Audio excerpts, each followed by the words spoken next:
Mr. Taguba, do you confirm that you're the same Taguba who was convicted for smuggling of shabu?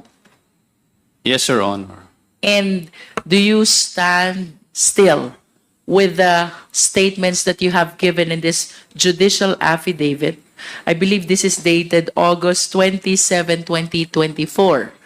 Ito po ba'y pinaninindigan nyo pa rin? Yes, Your Honor. Yes. Mr. Taguba, please walk us through. Bago po ba kayo na-involve dito sa kasong ito? Nasaan po kayo? Anong ginagawa nyo? Please start with EMT. What is EMT? EMT trading, for Your Honor, is a consignee for hire. So, pinagagamit nila yung consignee nila for a royalty fee. So, nakilala ko yung si Irene May Tatad dun sa kanyang parang ano yata niya. Kapatid ba niya? Hindi ko na maalala sa kamag-anak niya. Firstly, what does EMT stands for? It's an acronym, right? Yes, Your Honor. What does it stand for?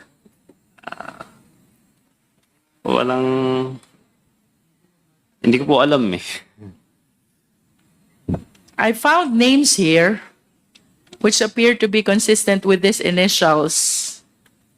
If you will confirm, does it stand for Irene, TJ, and Mark?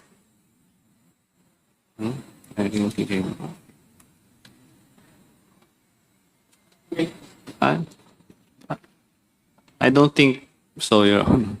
But do you confirm that TJ and Irene used to be your partners? TJ is my broker. I'm not a Your? Yes.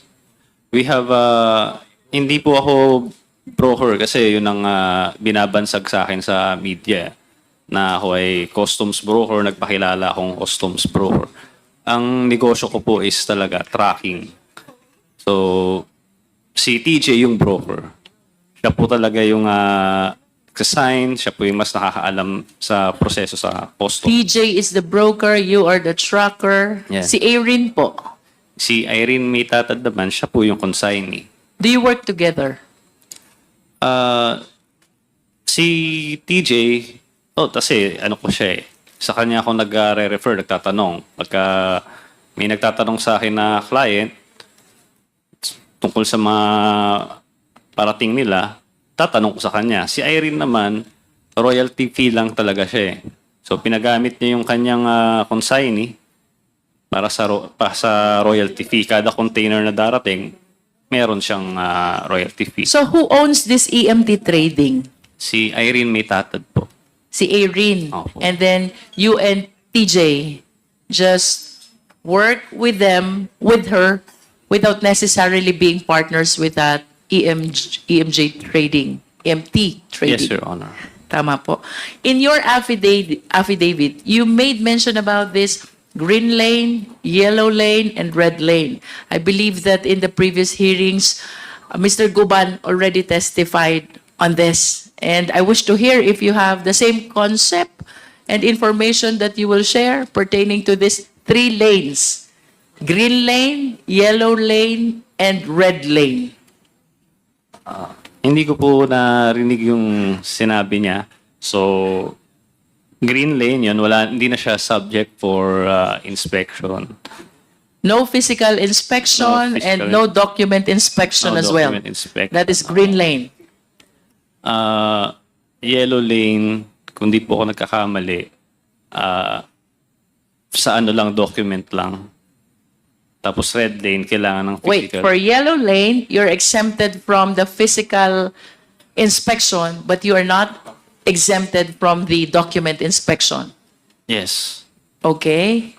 Then, from red lane, kailangan na ng physical inspection. And of course, if I am the shipper or the importer, I would want that my shipment be always released through the green lane. Kasi dun mabilis. Walang inspection ng shipment, walang inspection ng document. How do I avail of this green lane? ako po talaga hindi ko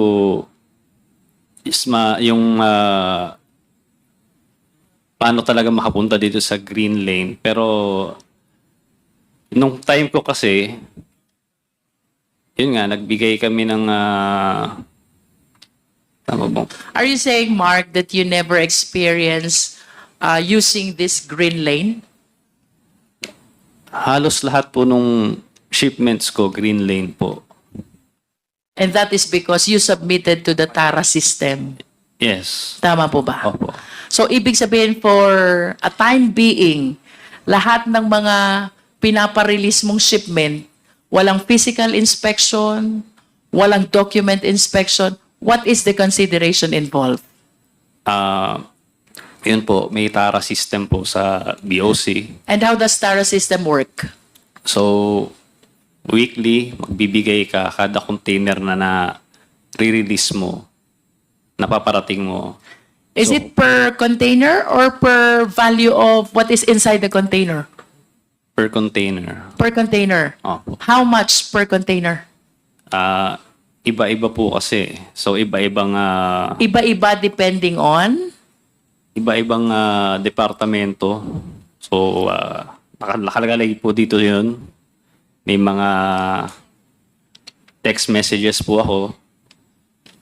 Mga Yes, screenshots. you mentioned a lot of offices. Can you please enlighten us on this? Anong mga opisina kailangang magbigay? Tama ba yung tanong ko, Mark? Opo. And So, that is what TARA system is all about? Yes, Your Honor. So, What offices are you referring to here? So, tinitignan ko po itong affidavit ko. Ito lang yung mga naalala ko. IG, ESS,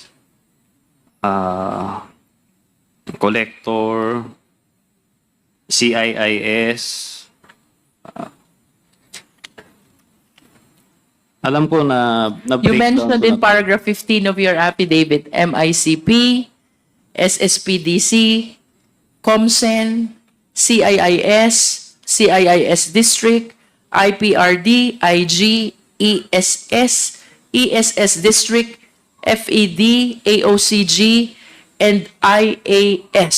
If you total the token that you will be giving to all these offices for one container, Mark, magkano yun? May breakdown po kasi ako nito dati. Your At Honor, least the approximate amount. Are you trying to tell us na kada office iba yung amount? Yes, Your Honor, iba. I see. But you can at least give us an approximate amount. The total amount that you give for one container to cover all these offices. I believe these are 11 or 12 offices. Matagal na po kasi pero naalala ko po kasi lahat po kasi ng container ko, uniform po yung ano niya eh. Yung Flat rate. binabayad So 170,000 Per container. per container. So kailangan ko pong kasi kagabi lang po yung ano eh, yung kagabi ko lang nalaman na pupunta ako dito. Nagulat po kasi ako. I understand. Hindi ako handa. Can you give us an approximate number of containers na napaparating mo in a month? Sa isang linggo, maabot ako ng 100 eh, Wow. na container. That's 1 week only? Opo. So, if 170,000 per container and you have 100 containers for 1 week, how much is that? 17 million? Mga ganun po. Hindi ko po pera yun. Hindi ko po pera yun. Kumbaga, Yeah, I know. nagpa-process lang naman ako eh. But that's how huge Opo, ganun po yung pumapasok na the pera. amount that TARA system generate. Opo. Only for you to be able to avail of this green lane. Tama po ba? Opo. And I wish to emphasize that here you are, you're just one person facilitating the release. Yes, Sir Honor. Mga ilan ho ba yung nagfa-facilitate ng release? Marami po kami. In a day, can you give us an approximate number? Ilan po yung nagfa-facilitate ng release? Alam ko po, nagbigay rin si Senator Lacson ng kanyang sariling flowchart. So, based doon, parang basta sobrang dami namin, siguro mga 500 containers sa mga ganun niya. Ang nakikita ko sa base sa kanyang nilabas na report sa isang linggo. Parang, And of course, Mr. Taguba, you will agree with me if I would say that the Philippine government is losing a lot of money because of this green lane, because it deprives the government the opportunity to assess correctly the shipment or importation. yes, Your Honor. Tama? Yes. Mr. Chair, I know that I have manifested this concern before during our, I believe, hearing on Dangerous Drugs Committee. But I wish to reiterate, Mr. Chair, that I believe it is high time we revisit the charter of the Bureau of Customs. Should I make a motion, Mr. Chair? At the moment, I was informed that I think the Quintacom is looking into proposing some amendments into the charter of the Bureau of Customs. And if there are any observations or any information that we can share with the Quintacom, I guess the Quadcom will do that, Your Honor. Thank you, Mr. Chair. Mr. Taguba, you also mentioned in your affidavit that for quite some time, wala kang nare-receive na alert on your shipment. Tama? Yes, Your Honor. And I suppose that that is because of the TARA system to which you submitted yourself. Yes, Your Honor. However, after some time, biglang nakaka-receive ka na ng alert. Yes, Your Honor. In other words, nagkakaproblema yung release ng mga shipment mo. Yes, Your Honor. What did you do? Minsan, ang ginagawa lang nila yan para, kasi pagka may alert, pupunta ka sa kanila, aaregluhin mo. So parang form lang ng additional na bayad sa kanila. Additional SOP? Oo, Tama para ba lang yun? ma-release yung container. Parang lambing siguro, parang ganun yung lumalabas. Ang mahal Alert naman ka. nila lumambing. Oo. They will annotate something on your document to Opo. make sure that, you said that in your affidavit, they're leaving the number in your document to make sure that you call them Yes. so you will be able to settle whatever requirement is being asked of you. Tama po ba? Yes, Your Honor. And then after some time, lalong tumindi yung problema mo. Tama? Yes, Your Honor. About facilitating the release of shipment. May kinausap kang tao. Sino itong mga taong ito? Ang una ko pong nakausap po dito si Jojo Bacud. Jojo Bacud. Opo, nagpakilala po siya na sa SSBDC. Tapos pinakilala niya ako dun sa Davao Group. Sila Tita Naning yan, sila Jack, sila Noel. Silang apat yung mga minute ko. Sinabi How many times did you visit Davao City during the time that you're trying to seek help about the release of your shipment? Isang beses lang po. Isang beses lang. And the purpose of you traveling to Davao City is what? Kasi pinapunta nila ako dun eh. For what Wala purpose? naman akong, sabi nila, kailangan ko raw magbigay ng tuition fee. Ganyan. Tuition fee. Yes. So, yun yung kanilang ginamit na word. Tuition fee. And what is the purpose of this tuition fee? Ayun, para ma-accept daw ako sa grupo nila. Tapos, every week, magbibigay ako sa kanila ng pera. With your admission in this group that you are referring to, what representation did they give you in relation to the challenges that you are experiencing with regards to the release of your shipment? Unang-una, nagbigay ako sa kanila. Nagpunta akong Davao, so binigay ko yung pera kay Small. So, How much is that money? 5 million. 5 million. What is the So- purpose of you giving that 5 million to Small? Yun yung sinabi nila sa akin, ibigay yung 5 million. Susunduin Anong ka dyan ni kapalit? Jack. Anong kapalit ng 5 million na yon? Why are you giving Small 5 million? Yun nga, para mapapasok na daw sa Davao Group, kasi kung hindi ka kasama sa kanila, i-alert nila yung mga containers mo. So, hindi ka makakapag-transaction sa Bureau of Customs. So, sa pagkakaintindi ko, lahat ng players ginawa yun. Kailangan By lahat ng players, are you referring to all people who are engaged in facilitating release of shipment? Yun ba ibig Oo, sabihin mo? yung po mga pinakita nung ni Senator Lacson noon, sila Kimberly, yan, sila Tevez, yan, sila Manny Santos, yung mga players yan eh. So, yun yung ibig ko sabihin, kailangan nilang magbigay doon sa Davao Group. Yun yung pagkakaintindi ko. Kasi kung parang sila na yung bagong customs eh. Kailangan mo sa kailangan dumaan lahat eh. Ginawa kasi nila, binago uli nila yung sistema, nagkaroon ng command center. So, parang sila na lang yung pwedeng mag-alert. Nasaan po itong command center na binabanggit nyo? Sa customs po yun. Sa loob? Oo, ginawa nilang, yun eh, nung time lang ni Fildon yun eh, ni Commissioner Fildon. Is Commissioner Feldon still here? So you were saying they established this command center right inside the Bureau of Customs, which has the control over alerting whichever shipment they want? Yes. Sila lang, pagkakaalala ko, sila lang yung nakakapag-alert na nun. By sila, who are you referring to? Yung command center, yung ComCen. And who are these people behind this command center, Mr. Taguba? Nakalimutan ko na yung... Na-invite din siya sa Senate Blue Ribbon Committee nun eh.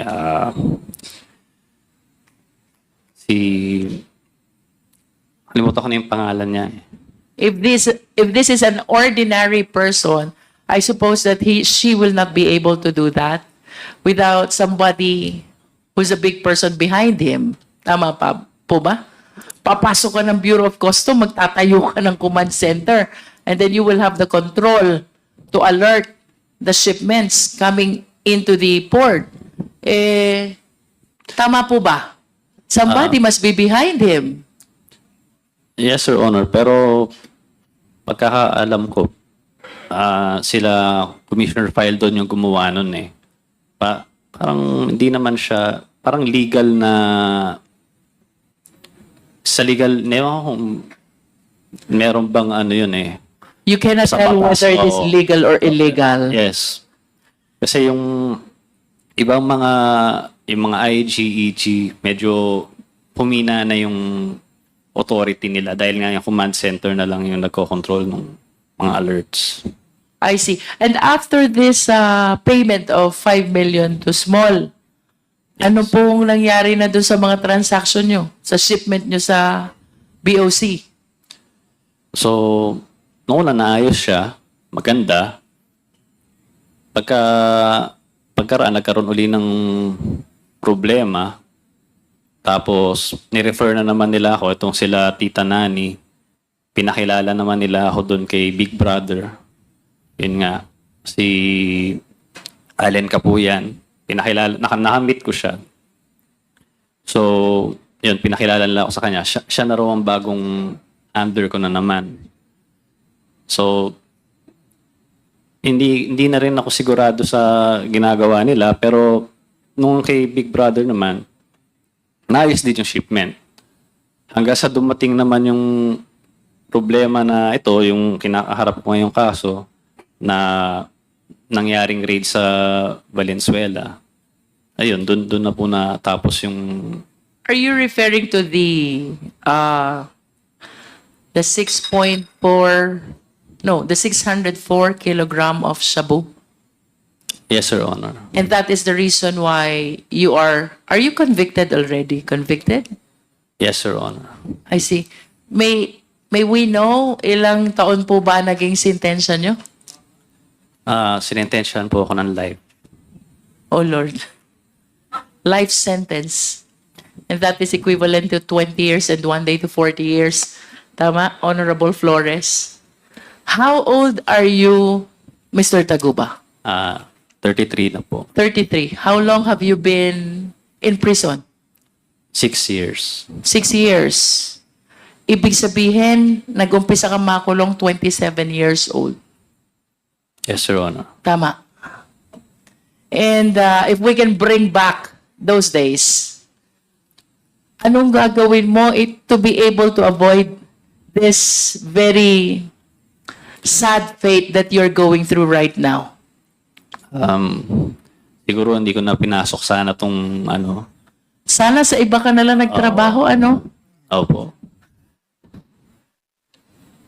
Pero, Is that your honest belief? Sana sa iba ka na lang nagtrabaho. yes. At You are so young. tsaka very unfair yung nangyari talaga sa na-convict ako na ganito. Okay, let us hear you. Why are you saying that this is very unfair? Unang-una, lokohan lang yung kaso. Nung nag-imbestiga sa NBI, preliminary investigation, lahat po nung dinaanan ng kargamento, kinasuhan. So hanggang sa pinakataas, hanggang sa pinakababa. So ang kaso sa amin is conspiracy. Pero nagawa nila ng paraan na pwedeng conspiracy nga siya pero matatanggal yung mga matataas na tao tulad nila Commissioner Faildon at kami may iwan. So inilaban namin sa korte yun na bakit ganon. Ang naging ano ko nang laman, partisipasyon is nagproseso ng dokumento at may tracking, nideliver dun yung container. So, sabi ng korte, hindi kailangan na alam mo yung laman, no? Kasi mala prohibita. Okay? So, paano naman yung iba? Yung mga shipping lines, lahat-lahat, mga examiner.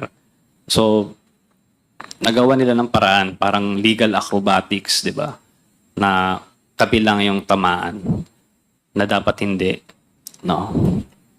So, pero ngayon, nilalabanan pa rin namin sila ng patas. So, Do you have a pending appeal? may apela po kami. It's with the Court of Appeals or the Supreme Court already? Motion po kami ng inhibit. Nung tinamaan po ako, nag-inhibit po kami doon sa judge. Tapos, para ibang judge yung mag-decide ng motion for reconsideration. So it's still with the Court of Origin, nasa regional trial court pa rin.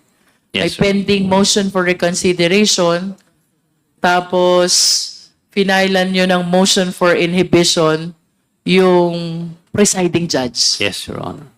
In other words, you believe that you were not able to get a fair decision. Yes, During the very hearing. unfair. Oo. May we know, Mr. Taguba, who were originally indicted bago na-exclude yung sinasabi mo from the case? How many were you? Ilan kayo yung original na nakahabla? Napakarami po namin eh. Kasi naalala ko noon, no, nasa NBI pa kami, nag-representa doon sa preliminary investigation. Ang dami po namin nagbibigay ng affidavit. Nandoon po sila Commissioner Faildon, nandoon po sila Neil Estrella, Joel Pinawin.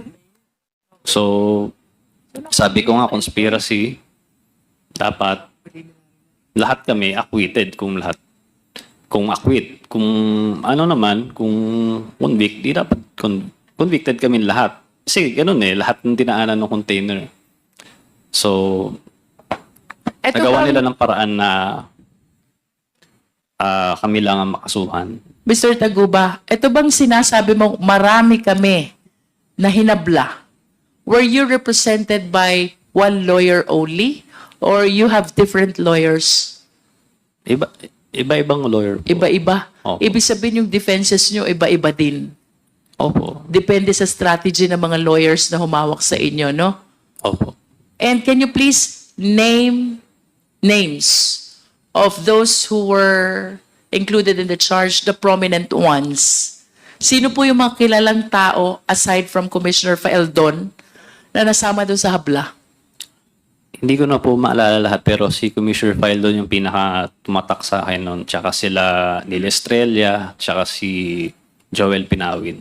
These are all BOC officials? Yes, Your Honor.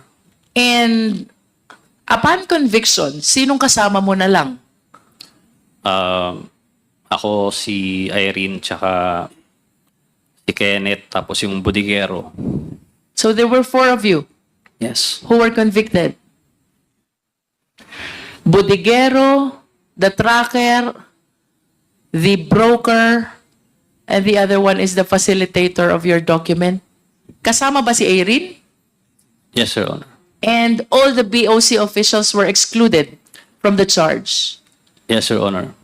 At saka, tingin ko yun din yung dahilan. Kaya, siyempre, pag lumalabas sa balita, laging customs broker Mark Taguba.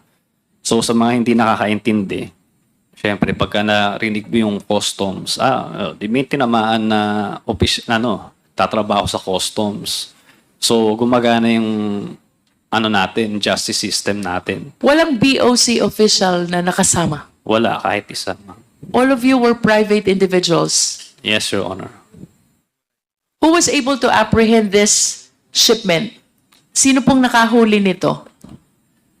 Ang nakahuli nito, nakakatawa po kasi yung warehouse po, si Chen Julong, may-ari po noon, wala na po ata sa bansa eh. Kasi hindi po siya nakakulong, di po siya nakulong kailanman. Ang nanghuli po nito, sila Neil Estrella, sila Commissioner File doon, tsaka sila Joel Pinawin. Meron po silang litrato ni Chen Julong na parang body-body lang sila nung nag-raid sila doon. Hindi nila hinuli nung nag-raid sila doon. Yung si Chen Julong. Ang nangyari, tinuro kami kahit wala naman talagang pweba o ebidensya na magtuturo sa akin. So, ako ang nadiin. Sino si Kenneth Dong? Si Kenneth Dong po, yung isa sa kliyente ko po, siya po yung nag-ano sa akin nung mag-process ng container na yon, MCLU 600-1881. So if Kenneth Dong is the one who approached you to process the release of this container, who is the owner of that container? Siyempre, nung unang pagkakaalam ko po, si Kenneth Dong, kasi nga, siya yung kausap ko eh. So, nung pumutok na po itong balita, nagkaroon ng raid sa Valenzuela, tsaka ako nalaman na, ayun nga, ang dami palang layer. So, si Chen Julong, tapos may Manili pa, tapos kung ano-ano pa eh. So, hindi ko alam talaga kung sinong may-ari nung container. Sinasabi niya si Manili. Si Manili naman may ibang tinuturo. Hindi ko alam kung kanino talaga yung container, ma'am.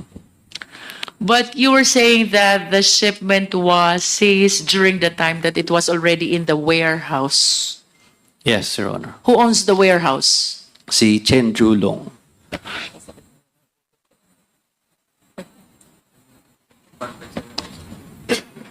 Mr. Taguba, you likewise mentioned in your affidavit Polong Duterte, Yes, Your Honor. you did, and Manscarpio. Yes, Your Honor. Can you please enlighten us? Why did you mention these two names in your affidavit? Actually, Your Honor, ang nagme-mention naman yan, yung mga personalidad na sinabi ko, sila Tita Nani and sila Jack, na ayun nga, si Pulong Duterte ang mag-aayos nung magbibigay ako ng pera sa kanila. Si Manscarpio, nababanggit din nila kasi pupunta rin sa BOC, nag-aayos din ng mga alerts. So, sa kanila po galing yan. Wala naman akong dahilan para itong mga taong to, sila Paulo Duterte at si Manscarpio. Nanggaling po yun kila Tita Nani sa Davao Group.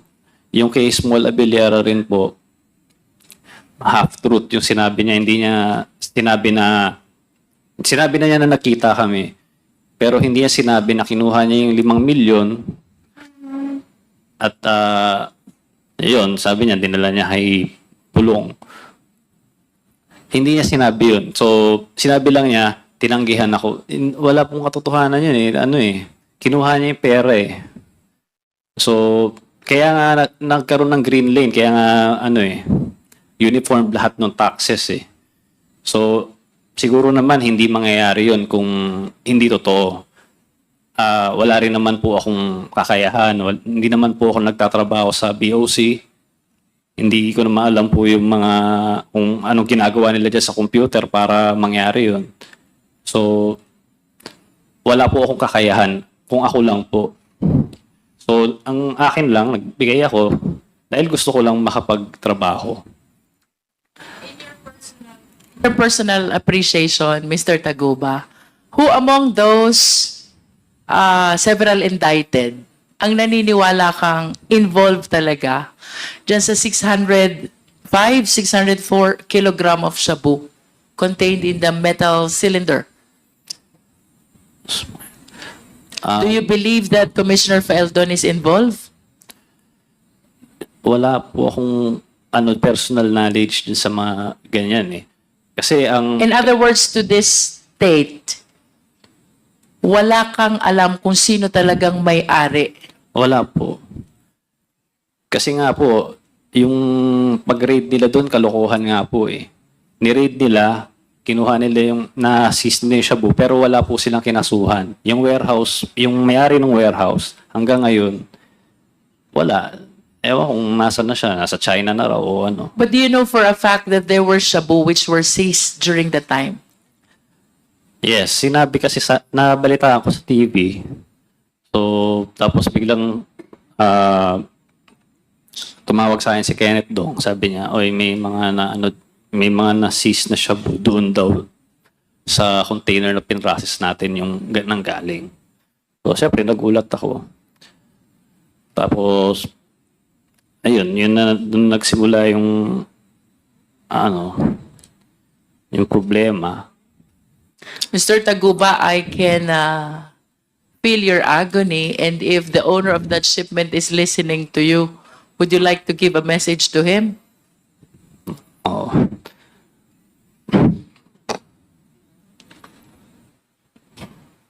Kahit hindi natin alam kung sino ang may-ari niyan to this date,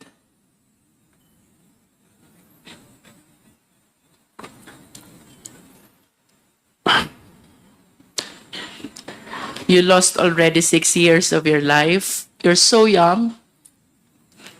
You haven't lived your life to the fullest, and yet you are in that situation.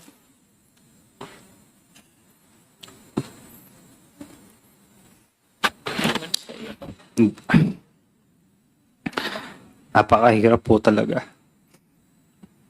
Kasi tingin ng mga tao sa akin, drug lord ako. Nung unang punta ko sa RDC, tinanong ko sa akin ng mga gumagawa nun dun kung pwede ba ako mag-supply sa kanila. Sabi ko, wala po talaga akong kinalaman dyan. Ang hirap mo.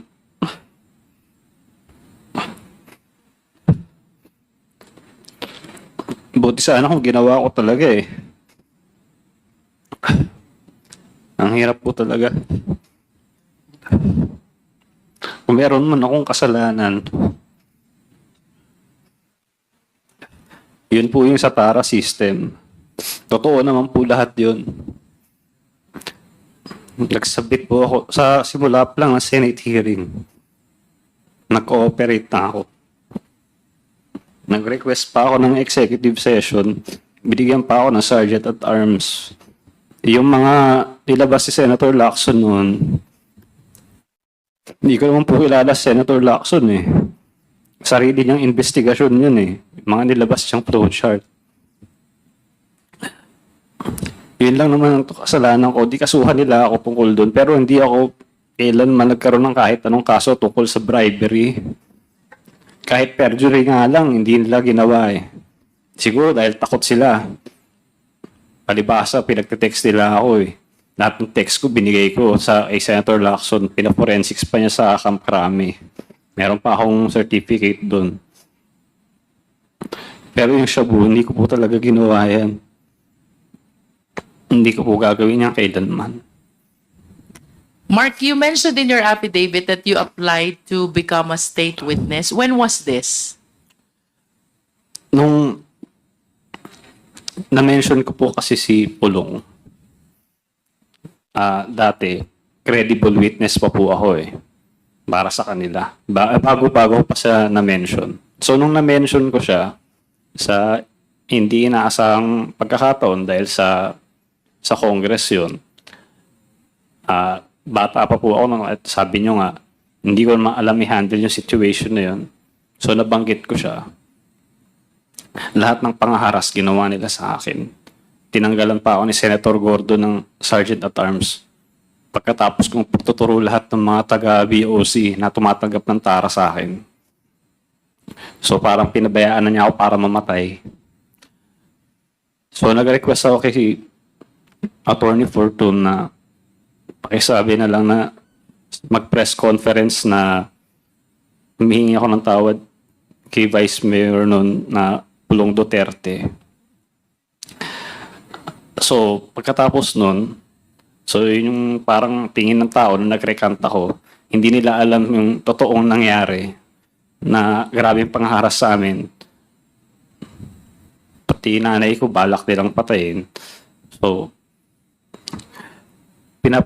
the day after yata nun, tumawag hindi ako nagkakamali, kinontak niya si Attorney Raymond Fortune, kinontak ni Senator Lacson para pumunta sa opisina niya sa BGC. Tapos nung nandun kami, tinanong niya ako bakit ginawa ko yun. Sinabi ko nga dahil nga puro nga mga death threat yung natatanggap ko. So, tapos tinanggalan pa ako Sergeant at Arms. Sabi niya sa akin, tutulungan niya mabalik yung Sergeant at Arms ko. At baka pwede rin mailagay akong state witness. So, naibalik yung Sergeant at Arms ko nun. Pero yung state witness, hinarang ni Senator Gordon. Kaya, ngayon, walang nakasuhan na customs, ako lang ang nakasuhan. Ang kinonvict nila sa akin na kaso itong drugs na to, na wala talaga akong kinalaman. Yung mga bagay na may mga ebidensya, yung ginawa namin ng presentation ni Senator Lacson noon, yun yung mga taong walang kaso. Mga na-promote pa, narinig ko kay, dito, kay Jimmy. So, ganun yung naging justice dito sa Pilipinas.